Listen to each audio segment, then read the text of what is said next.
अहाँ के सुना रहल छी। अहाँ तो पुनौरा धाम में पता नहीं की सब भेले आइ काल मंदिर बनऽ के लेल, हम वही पर कविता लिखने रही। हमरा इच्छा रहे जब अहाँ के सुना दी।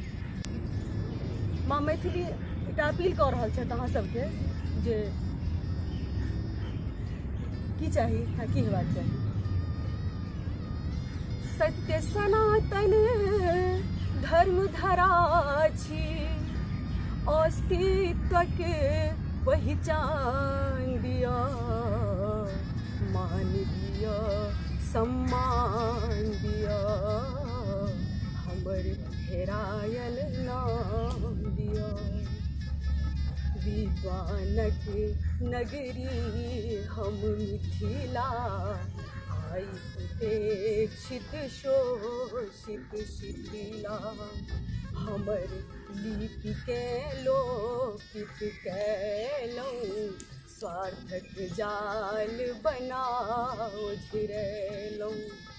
करुण कथा ककरा सा कहबै, करुण कथा ककरा सा कहबै, आबो किछुओ ध्यान दिया, मान दिया, सम्मान दिया, हमर हेरायल नाम दिया।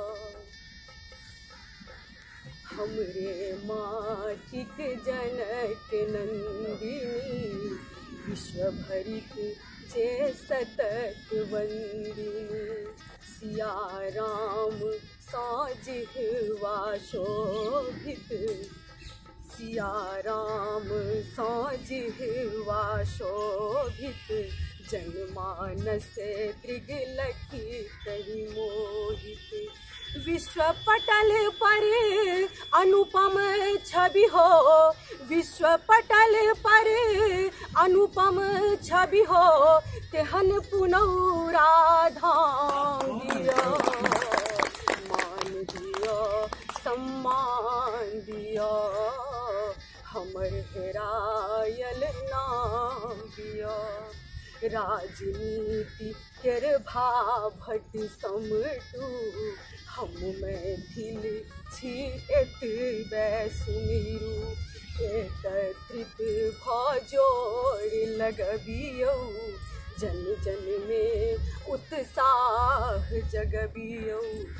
सब तरी स्वर्णिम आभा भरे, सब तरी स्वर्णिम आभा भरे, ओहने मिथिला धाम दिया, मान दिया, सम्मान दिया, हमर हेरायल नाम